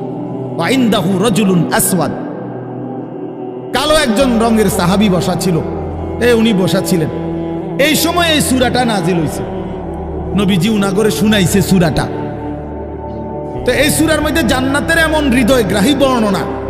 এই সাহাবীটা সামনে যিনি বসা কালো রঙের সহজ সরল সাহাবী, উনি এই সূরা এটা শুইনা জান্নাতের আশায় খুশিতে একটা চিৎকার দিছে, এক চিৎকারে হাদিসে আছে উনি ওইখানেই ইন্তেকাল করছে। এখানে তখন আল্লাহর নবী বলেন, ওয়াল্লাহি লাকাদ আখরাজা নাফসা সাহিবিকুমুশ শাওকু ইলাল জান্নাহ। নবী বলেন, আল্লাহর কসম, জান্নাতের প্রবল আকাঙ্ক্ষায় তোমাদের বন্ধু জীবন দিয়ে দিল। निकल जाए दम तेरे कदमों के नीचे, यही दिल की हसरत, यही दिल की आरज़ू है। এটা উর্দু শের আর কি, অর্থ হলো, হে প্রিয়তম, তোমার পায়ের নিচে জীবন দিলাম, জান দিয়ে দিলাম, আর এটাই ছিল আমার সারা জিন্দেগীর তামান্না, দিলের আকাঙ্ক্ষা, যে তোমার জন্য আমি জীবন দেব, আর সেটাই দিয়ে দিলাম। নিকল যায় দম তেরে কদমু কে নিচে, তোমার কদমের নিচে আমার জান গেল। यही दिल की हसरत, এটাই ছিল দিলের আকাঙ্ক্ষা। এজন্য আজকে ছেলেরা কোথায় জীবন শেষ করে দিচ্ছ? এমন সুন্দর জীবন, এমন সুন্দর যৌবন, আহা, শক্তির টাইমটা, জীবনের সক্ষমতার সময়। ছোটবেলা তো ভাইয়া দুর্বল, বৃদ্ধ বয়সটাও দুর্বল। তোমাদের অনেক কিশোর নওজোয়ান একজনের গায়েও চাদর নাই, কিন্তু মুরব্বী সবগুলোর গায়ে চাদর। দেখো চাকায়া, এই চাচারা তো আমার সব পরিচিত চাচা। অর্থ হইল এই বৃদ্ধের এই দুর্বলতা তাকে চাদর গায়ে দিতে বাধ্য করেছে। তার শরীরে শীতের অনুভূতিটা বেশি, ঠিক কিনা বলেন না কেন? কিন্তু তোমরা নওজোয়ান, তোমাদের অধিকাংশ কারো গায়ে চাদর নাই। তোমরা দেখো ভাইয়া, আমার গায়ে কোনো চাদরই নাই। তাইলে বুঝাইতে চাইলাম, এই শক্তির সময় যৌবন। যুবক চাইলে পাহাড় কাইটা সমান করতে পারবে। যুবক চাইলে সাগর নদী মাটি দিয়ে ভরাট করে দিতে পারে। একটা এলাকার যুবক ছেলেরা যদি চায়, সবার হাতে হাতে মদের বোতল পৌঁছাই দিতে পারবে। একটা সমাজের ছেলেরা যদি চায়, সবার হাতে হাতে নামাজের মুসল্লাও তুলে দিতে পারবে। অতএব ছেলেরা, তোমরা যারা যুবক আয়োজন করছো, আমি তোমাদের উৎসাহ দেই, একটু আগাও, এখানে থাইমা যাইও না। একটা মাহফিল করছি, এক ফোটলা বিরিয়ানি খাওয়াই দিছি, খালাস না বন্ধু, একটু আগাও। তোমরা আবার বসো, যে কয়জনে মাহফিলের আয়োজন করছো তোমরা আবার বসো, যে আমরা কেমনে আটটু ভালো হইতে পারি, আটটু চরিত্রবান হইতে পারি, আমরা কেমনে নিজেরা নামাজ ধরতে পারি। একটু যদি হিম্মত করো যুবক, ইনশাআল্লাহ ভালো হবে। শনিবার দিন আমি আমার মাদ্রাসায়, এই শনিবারে সকাল 10টা থেকে বিকাল 4:30 পর্যন্ত, এইবারই প্রথমবার আমি আলাদা 16 বছর থেকে 30 বছরের নিচে যাদের বয়স, এই কিশোর যুবকদের জন্য আলাদা ইসলাহি মজলিসের আয়োজন করছিলাম। আমার শায়েখ আল্লামা মুফতি মুশতাকুর নবী সাহেব বয়ান করছেন, আল্লামা মুফতি আমজাদ হুসাইন সাহেব বয়ান করছেন, হযরত মাওলানা মুফতি ইউসুফ বিন ইকবাল বয়ান করছেন, আমাদের কুমিল্লা ক্যান্টনমেন্টের বড় একজন শিশু বিশেষজ্ঞ ডাক্তার মিজানুর রহমান, উনি বয়ান করছেন, আমি নিজে কিছু কথা বলছি।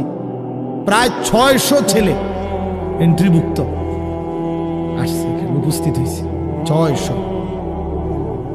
সন্দ্বীপে, চট্টগ্রামে আমরা প্রতি বছর সন্দ্বীপ যাই, সেখানে 4টা-5টা ছেলে ফজরের নামাজের জন্য, তারা বন্ধু, কলেজের ছেলে, 4-5 জন ছেলে মাত্র।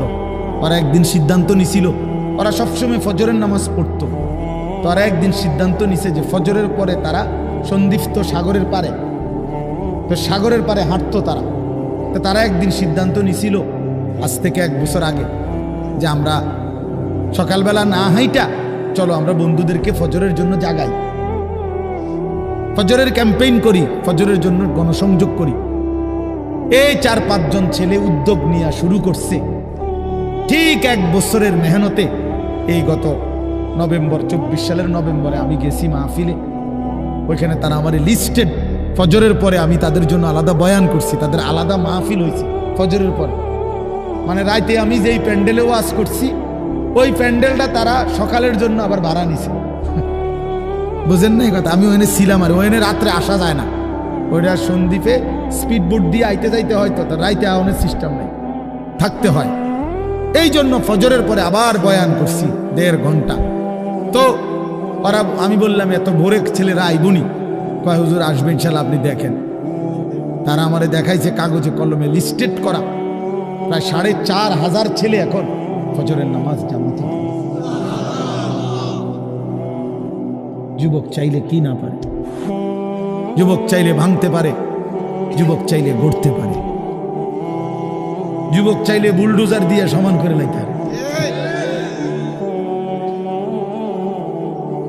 সমান করে ফেলতে। আবার সেই ভাঙার উপরে যুবক চাইলে গড়তেও পারে। আল্লাহ তাআলা নওজোয়ানের শরীরে অসম্ভব হিম্মত দান করছে, অসম্ভব হিম্মত। এই জন্য বাপ, আমি যুবক যারা, তাদেরকে উৎসাহিত করলাম। মহান আল্লাহ পাক রব্বুল আলামিন আমাদেরকে বলছেন, আমি তোমাদের ইমানদার, ইমান নিলাম, আমি ইমান দিছি বান্দা।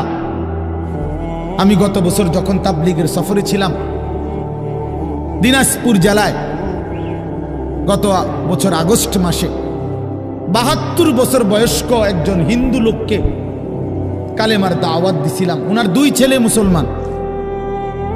ওনারে আমি 2.5 ঘন্টা কালেমার দাওয়াত দিছি।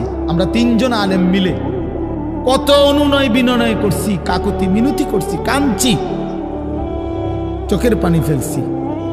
একটা বার চাচা কালেমা পড়েন, আপনার ছেলে মুসলমান, ছেলের বউ মুসলমান, আপনার নাতি নাতনি সব মুসলমান, আপনি এখনো বসে আছেন কেন? আহা, এই 72 বছর হয়ে গেছে। বুড়া মিয়া কয় আমি ওটা বলবো না। বলে নাই। আমি আমার সাথীদের কাছে, আমার 26 জন সাথী নিয়ে চিল্লাই গেছি। 16 জন আলেম, এক চিল্লা সফরে 950 মানুষ আল্লাহর রাস্তায় বের হয়েছে চিল্লার জন্য। আলহামদুলিল্লাহ, আল্লাহই করাইছে। তো বলতেছিলাম, আমি সাথীদের কাছে এসে বলছিলাম যে দেখেন 72 বছর বয়স হয়ে গেছে, এক আল্লাহর বান্দা তার জবান দিয়া কোনোদিন তার মালিকের নামটা বলবে। আমারে আপনারে আল্লাহ তাআলা কত বড় তৌফিক দিছে যে আমরা কত হাজারবার, লক্ষবার কালেমা লা ইলাহা ইল্লাল্লাহ মুহাম্মাদুর রাসূলুল্লাহ এটা যে আমরা পড়তে পারি, পড়তে পারছি, এই সৌভাগ্যের কৃতজ্ঞতা কি? এটা যদি আল্লাহ আমগো জবান দিয়ে কোনোদিন না বলাইতো। কথা বলে না বাপ, এই ছেলেরা মিয়া, এই আব্বা, যারা নামাজ পড়ো না, আরে না ফরমান, তুই যদি হিন্দুর ঘরে জন্ম নিতি, তুই যদি ইহুদির ঘরে জন্ম নিতি, তুই যদি খ্রিস্টানের ঘরে জন্ম নিতি, বেটা কি হতো জীবন যদি কোনোদিন কালেমার আহ্বান না শুনতা? তুমি তো মুসলমানের ঘরে জন্ম নিয়া এভাবে ইমানকে ফেলে দিলা। মুসলমানের ঘরে জন্ম নিয়ে এভাবে নামাজকে প্রত্যাখ্যান করলা। ছি ছি ছি ছি, তোমারে দেখে তো হিন্দুও হাসবে, তোমারে দেখে তো ইহুদিও হাসবে, তোমারে দেখে তো খ্রিস্টানও হাসবে যে দেখছো হয় নাকি শ্রেষ্ঠ জাতি, ওদের ধর্ম নাকি শ্রেষ্ঠ ধর্ম, ওদের ধর্ম কোরআন নাকি শ্রেষ্ঠ কিতাব, ওদের শ্রেষ্ঠ ধর্ম ওদেরই পছন্দ হয় না, ওদের শ্রেষ্ঠ কিতাব ওরাই পড়তে পারে না। তো এটা কিসের শ্রেষ্ঠ? কথা বলেন না। তাহলে আমি তো আমার ধর্মের অপমান। কথা বলেন না, আমি আমার ধর্মের অপমান না, আমি আমার কোরআনের অপমান। এজন্য তোমরা যারা বেনামাজি ছেলে, তোমরা ধর্মের অপমান।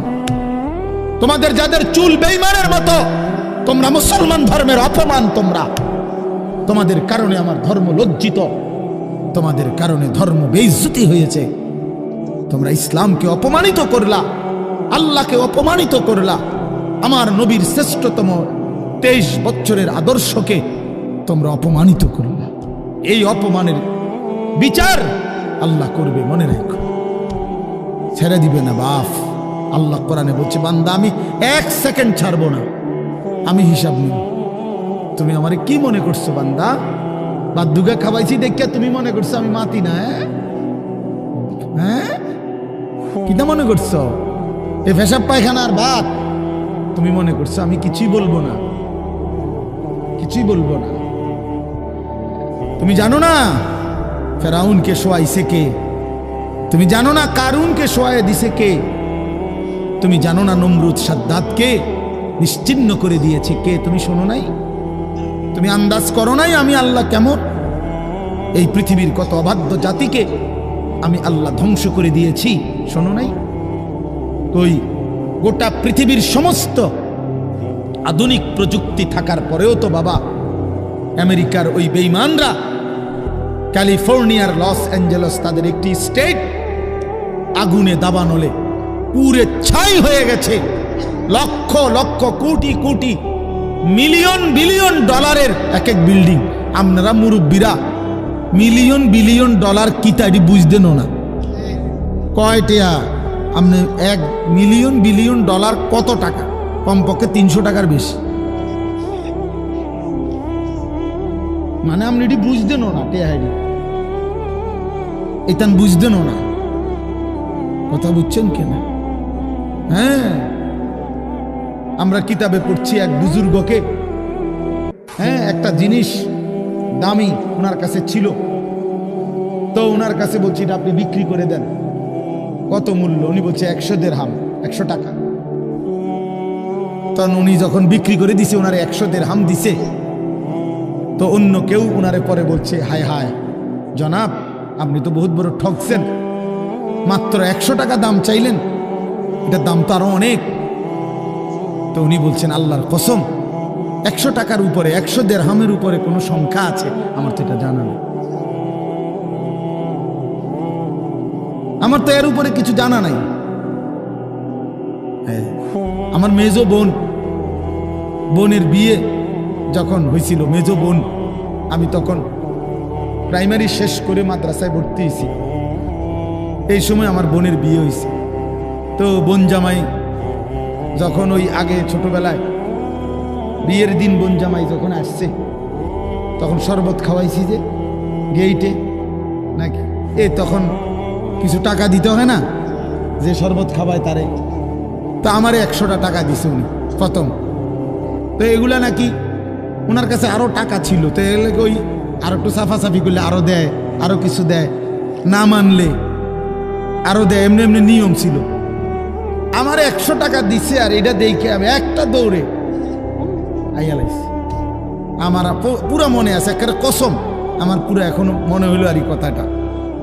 আমার একেবারে আমার ভাই, চাচাতো ভাইটাই বা অন্যরা এত দমকাইছে, বেউকুফ, 100 টাকা লইয়া দৌড় দিয়ে আইয়ালাইছ। আমি বলছি, আমি তো আসলে এর চাইতে বেশি টাকা জীবনে আর দেখি। তো বলতে চাইলাম, হাজার হাজার কোটি কোটি মিলিয়ন ডলারের এই বাড়ি ভবন, এগুলো পৃথিবীর সর্বাধুনিক প্রযুক্তি দিয়ে, অত্যাধুনিক প্রযুক্তি থাকা সত্ত্বেও, আধুনিক সরঞ্জামাদি থাকার পরেও বাপ আল্লাহর দেওয়া আযাবে আগুনে যখন জ্বলছে, এই কয়দিন হইল কোনো বেঈমানে 1 সেকেন্ডের জন্য আগুন নিভাইতে পারে নাই। 14,000 ফায়ার সার্ভিস কর্মী একসাথে আপনার পানি দিছে, আরো বাড়ে, আগুন আরো বাড়ছে। তার মানে বোঝা গেল বাবা, পৃথিবীর কারো শক্তি মূলত কোনো শক্তি না, আল্লাহ শক্তির সামনে, আল্লাহর ফায়সালার সামনে। আল্লাহ যদি ভালো রাখে তাইলেই ভালো থাকা। হ্যাঁ, আপনার টাকা তো আছে 1000 কোটি টাকা, কিন্তু আপনার ফেড অসুখ, আপনি টেহা দিয়ে কিনবেন। আপনার টাকা তো আছে লক্ষ কোটি টাকা, কিন্তু আপনার তো ডায়াবেটিস, আপনি কিনবেন টাকা দিয়ে কি করবেন? আপনি 7 রাজার ধন হইলেও কি লাভ হবে আপনার? এই জন্য আমি অনুরোধ করছি, আমরা মুমিন, আল্লাহ আমাদেরকে বলছে এটাই কথা, তোমাদের উপরে আমি রোজা ফরজ করলাম, তোমরা আমার হুকুম মানো, তোমরা আমারে মানো বান্দা। রোজা মানে বিরত থাকা, সিয়াম মানে বিরত থাকা, তার মানে গুনাহ থেকে বাঁচো, হালাল বস্তু থেকে বাঁচো। আমি তোমাদেরকে হারাম তো হারামই, হারাম থেকে আবার ফিরাবো কেন? হারাম থেকে তো ফিরতে সারা বছরের জন্যই বলে দিছি। তো আমি রমজান মাসে তোমাদের 3টি হালাল খাবার হালাল ছিল, পানি হালাল ছিল, হালাল স্ত্রী হালাল ছিল। আমি রমজানের 30টা দিন, একটা মাসে তোমাদের জন্য খাদ্য, পানি, স্ত্রী, এই 3টা জিনিস হালাল বস্তু আমি হারাম করে দিলাম। যেন আমি বুঝাইতে চাইলাম যে দেখো, আমি আল্লাহ যেখানে হালালটাও হারাম করে দিলাম, সেখানে হারামটার প্রতি আমি আল্লাহর কি পরিমাণ ঘৃণা। যেখানে হালালটাই ছেড়ে দিতে বললাম, সেখানে হারামটা ধরে রাখার কোন সুযোগ আছে? অতএব মিথ্যা, চুরি, ডাকাতি, জিনা, ব্যভিচার, মদ, জুয়া, নাচ গান, সুদ, ঘুষ, মা বোনদের বেপর্দা জিন্দেগি ছেড়ে দেন, ছেড়ে দেন। একজন বুঝলে একজনে, কোনো অসুবিধা নাই, আমার কোনো আফসুস নাই। আমি সব সময় ফেরিওয়ালার মতো আমি বুঝি, একজনই শুনুক, একজনই যদি ভাবে আলহামদুলিল্লাহ। সংখ্যা দিয়ে আমি কি করব? বুঝেন না? 10 কোটি মানুষ আমারে মনে করেন আলগি দিছে, তো কি এটা আমার খবর রাজাব মা। বাংলাদেশের একেবারে মনে করেন 50 লাখ লোক আমার চিনে, তো কি এতে আমার কবর রাজাব মা। তো আর কি, পরিচিতি, অপরিচিতি, জনপ্রিয়তা, এগুলো কোনো বিষয় না, এগুলো কোনো মুখ্য বিষয় নয়। বিষয় হলো আল্লাহর কাছে গ্রহণ হওয়া, আখিরাতের মুক্তি পাওয়া, জাহান্নাম থেকে মুক্তি পাওয়া। অতএব আজকে এতটুকুই মূল কথা, আমরা প্রত্যেকেই এটা ভাবি আমরা মুমিন। প্রিয় ভাই বলেন, আমরা এখানে যারা এখন বসছি রাত 12টা বাজে, আমার কথা শেষ, নীরবে একটা মিনিট ইনসাফের সাথে ছেলেরা বাবা বলো তুমি মুসলমান কিনা। না ছেলেরা আলাদা বলো বাবা কও তোমরা মুসলমান কিনা। প্রিয় বাপ বলো তুমি মুসলমান কিনা, তুমি মুসলমানের সন্তান কিনা। তাইলে তুমি সিদ্ধান্ত দাও আজকে। বয়স্ক যারা আছেন তারা আপনারা বসা থাকেন, কিন্তু তোমরা যারা 30 বছরের নিচে ছেলে, তোমাদের বয়স, বুঝে শুনে ধোঁকা দিও না, আল্লাহর সাথে ধোঁকা করো না, আল্লাহর সাথে মস্কারি করো না। হাদিসের মধ্যে আছে এক লোক নবীজির সামনে বাম হাত দিয়ে খাইতেছিল, মুসলিম শরীফের হাদিস। নবীজি তারে বলছে ডান হাতে খাও, তখন সে বলছে আমি ডান হাতে খাইতে পারি না। নবীজি বলছে তাইলে আর পারবাও না। কসম আল্লাহর, ওই হাদিস আছে। সাহাবী বলে ওই লোক আর কোনোদিন ডান হাত মুখের কাছে আনতে পারে নাই, কারণ সে তো মূলত মিথ্যা বলছিল, অহংকার করে বলছিল। এই জন্য আমি অনুরোধ করছি, তোমরা যারা 30 বছরের নিচে আছো ছেলে বাবা, তোমরা দিল থেকে বুঝে শুনে তোমরা নিয়ত করে দাঁড়াও, যে এই কথার নিয়তে দাঁড়াও যার ভাল লাগে যে আমি ইনশাল্লাহ চেষ্টা করুম ফজর সহ 5 ওয়াক্ত নামাজ পড়তে। তুমি সিদ্ধান্ত নিয়ে বলো যে আমি চেষ্টা করব, আমি নারী ছবি, অশ্লীল দৃশ্য থেকে, মোবাইলের অশ্লীল ছবি থেকে নিজেকে বাঁচাইবার নিয়ত করলাম, সিদ্ধান্ত করলাম। আল্লাহ তৌফিক দিলেই তো পারবা, ঠিক কিনা বলেন না কেন? অতএব নিয়ত করে হিম্মতের সাথে যে আসলেই হুজুর আমি দিল থেকে বললাম, এই নিয়ত করে দাঁড়াও। যার ভাল লাগে দাঁড়াও, কোনো বাধাবাধকতা নাই, যার মন চায় দাঁড়াও, আমার কোনো জোরাজুরি নাই। বাকি তুমি দিল থেকে বলো, মন থেকে মনে নিয়ত করো, তোমার দিলে তুমি, কারণ তোমার কবর তোমার, আমার কবর আমার। তোমার ঘরে তুমি ফিরবা, আমার ঘরে আমি ফিরব। সবাই রাজি তো ইনশাআল্লাহ? আল্লাহ তাআলা তৌফিক দান করেন। বসো বাপ, আল্লাহ কবুল করে নেন। মনে করো ঠকবা না, মনে রাখো নামাজ পড়ে কেউ ঠকে না, না পড়ে ঠকে। গুনাহ ছেড়ে দিয়ে ঠকবা না, বরং গুনাহ ছেড়ে দিলে দামি হইবা ইনশাআল্লাহ।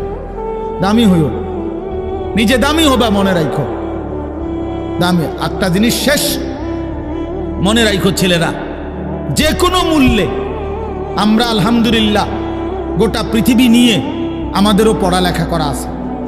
সারা পৃথিবীর হালাত আমরাও বুঝি কম বেশ।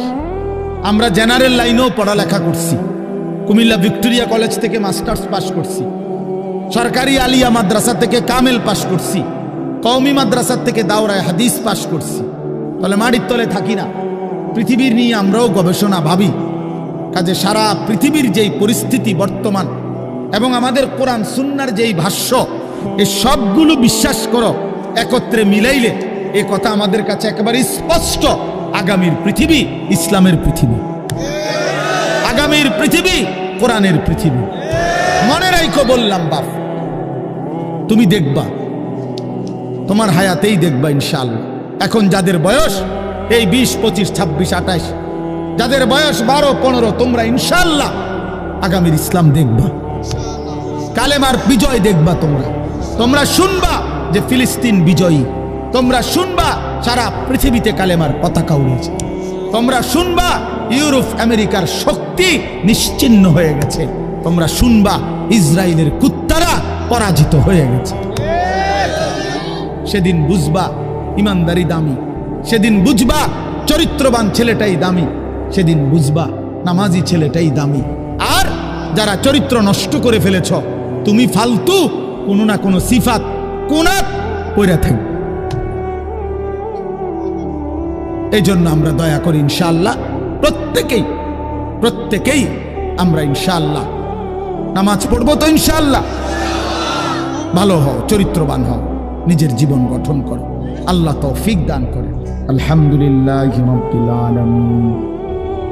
আল্লাহুম্মা আনতাস সালাম ওয়া মিনকাস সালাম, তাবারাকতা ইয়া দাল জালালি ওয়াল ইকরাম। ইয়া রাব্বি লাকাল হামদু কামা ইয়ানবাগি লিজালালি ওয়াজহিক ওয়া আযীমি সুলতানিক। ওয়া সাল্লি আলা মুহাম্মাদিন কামা হুয়া আহলুক وافعل بنا خيرا كما أنت شانك يا أرحم الراحمين يا أرحم الراحمين يا أرحم الراحمين ربنا ظلمنا أنفسنا وإن لم تغفر لنا وترحمنا لنكونن من الخاسرين ربنا آتنا في الدنيا حسنة وفي الآخرة حسنة وقنا عذاب النار ربنا لا تزغ قلوبنا بعد إذ هديتنا وهب لنا من لدنك رحمة إنك أنت الوهاب ربنا وآتنا ما وعدتنا على رسلك ولا تخزنا يوم القيامة إنك لا تخلف الميعاد ربنا اصرف عنا عذاب جهنم إن عذابها كان غراما إنها ساءت مستقرا ومقاما رب ارحمهما كما ربياني صغيرا رب ارحمهما كما ربياني صغيرا ربنا هب لنا من أزواجنا وذرياتنا قرة أعين واجعلنا للمتقين إماما مولاي كريم رب كريم মেহেরবান মাওলা রাত গভীরে আমরা গুনাহগার গোলাম আপনার শাহী দরবারে হাত উঠাইলাম অনেক বেশি গুনাহ মাওলা পেছনের জিন্দেগি নাফরমানিতে ভরা মাওলা অন্ধকারেই জীবন নাফরমানিতে ভরে গেছে মাওলা আল্লাহ চোখ বন্ধ করলেই ভয় হয় ঘুম যেতেই ভয় হয় যদি ঘুম আর না ভাঙ্গে চোখ যদি আর না মেলে এত গুনাহ নিয়ে কবরে যাব কেমনে মাওলা হাসরের ময়দানে দাঁড়াবো কেমনে মাওলা নবীজির সুপারিশ চাইবো কেমনে মাওলা হাউজে কাউসারের পানি তো মিলবে না মাওলা আপনি মাফ করে দেন মাফ করে দেন আজই মাফ করে দেন এখনই মাফ করে দেন হায়াতে থাকতেই মাফ করে দেন কবরে যাবার আগেই মাফ করে দেন আপনি রহমান আপনি রহিম আপনি গফফার আপনি গফুর আপনি মাফ করে দেন আযাব দিলে আপনার কোনো লাভ নাই মাফ করে দিলে আপনার কোনো ক্ষতি নাই মাফ করিলে আপনার কমবে না মাফ না পেলে আমাদের উপায় থাকবে না আল্লাহ মাফ করে দেন দেন মাওলা আমার এই মাফ করে দেন আমার এই মাফ করে দেন আমার বন্ধুদেরকে মাফ করে দেন আমার বাবাদেরকে মাফ করে দেন আমার নওজোয়ান ছেলেদেরকে মাফ করে দেন আল্লাহ নওজোয়ান ছেলেরা বোঝে নাই মাওলা গুনাহ তো করেই ফেলেছে মাওলা আজ আপনি মাফ করে দেন আপনার ভালোবাসায় দাঁড়িয়েছিল আপনার ভালোবাসায় দাঁড়িয়েছিল মাওলা আপনি এই দাঁড়ানো কবুল করে নেন ছেলেগুলোকে নামাজি বানিয়ে দেন চরিত্রবান বানিয়ে দেন মোবাইলের আসক্তি থেকে বাঁচান নারীর আসক্তি থেকে বাঁচান জিনা ব্যভিচারের আড্ডা থেকে বাঁচান মদ জুয়ার আড্ডা থেকে বাঁচান আমার সন্তানদেরকে ফিরাইয়া দেন আমার ভাইদেরকে ফিরিয়ে দেন আমার সন্তানদেরকে ফিরিয়ে দেন বাবা চাচা বয়স্কদেরকে আরো বেশি নেক আমলের তৌফিক দেন মা বোনদেরকে পর্দা পুশিদা দান করেন সমস্ত কবরবাসীদেরকে মাফ করে দেন কিয়ামত পর্যন্ত কবরের আযাব মাফ করে দেন অসুস্থ বিমারি যারা শিফা করে দেন প্রত্যেকের কামাই রুজিতে হালাল বরকত দান করেন বিদেশের জমিনে প্রবাসে যারা সহি সালামতে নিরাপদে রাখেন মাওলা যে যেই মাকসাদে দোয়া চেয়েছে সকলের নেক মাকসাদ পূরণ করে দেন আল্লাহ ছেলেদের আয়োজন মসজিদ কমিটির আয়োজন মহল্লাবাসীর আয়োজন এই মাহফিলখানা কবুল করে নেন মাহফিলের প্রতিটা দান সাদাকা বুদ্ধি, সহযোগিতা, পরামর্শ সব কিছুর উত্তম বিনিময় দান করেন। আল্লাহ সকলকে কবুল আর মনসুর করে নেন। ওলামায়ে কেরামকে হায়াত দারাজ করেন, সকলের উপরে রহম করম করেন, প্রত্যেকের নেক মাকসাদ আপনি পূরণ করে দেন। আল্লাহ অভাব দূর করে দেন। রমজান পর্যন্ত হায়াত ভিক্ষা দান করেন। আল্লাহ রমজান পর্যন্ত পৌঁছিয়ে দেন, পৌঁছিয়ে দেন, পৌঁছিয়ে। আর অল্প কয়েকটা দিন মাওলা, বঞ্চিত কইরেন না, মাহরুম কইরেন না, এতটা কাছে এনে কবরে নিয়েন না মাওলা। আল্লাহুম্মা বারিক লানা ফি রাজাব ওয়া শাবান ওয়া বাল্লিগনা রমাদান ওয়া বাল্লিগনা রমাদান ওয়া বাল্লিগনা রমাদান। আল্লাহ রমজান পর্যন্ত পৌঁছাইয়াই দেন, হায়াত ভিক্ষাই দেন। আল্লাহ রমজানের চাঁদ দেখাইয়েন মাওলা, রহমত মাগফিরাত নাজাত নসিব করিয়েন। আল্লাহ সারা দেশ কবুল করে নেন, সারা পৃথিবীর মজলুম মুসলমানকে বিজয় দান করেন। আল্লাহ ফিলিস্তিনের বিজয় দান করেন, ইসরায়েলের ইহুদি বেঈমানদেরকে ধ্বংস করে দেন। রব্বির হামহুমা কামা রব্বায়ানি সগীরা। সুবহানা রাব্বিকা রাব্বিল ইজ্জাতি আম্মা ইয়াসিফুন ওয়া সালামুন আলাল মুরসালিন। আলহামদুলিল্লাহি রাব্বিল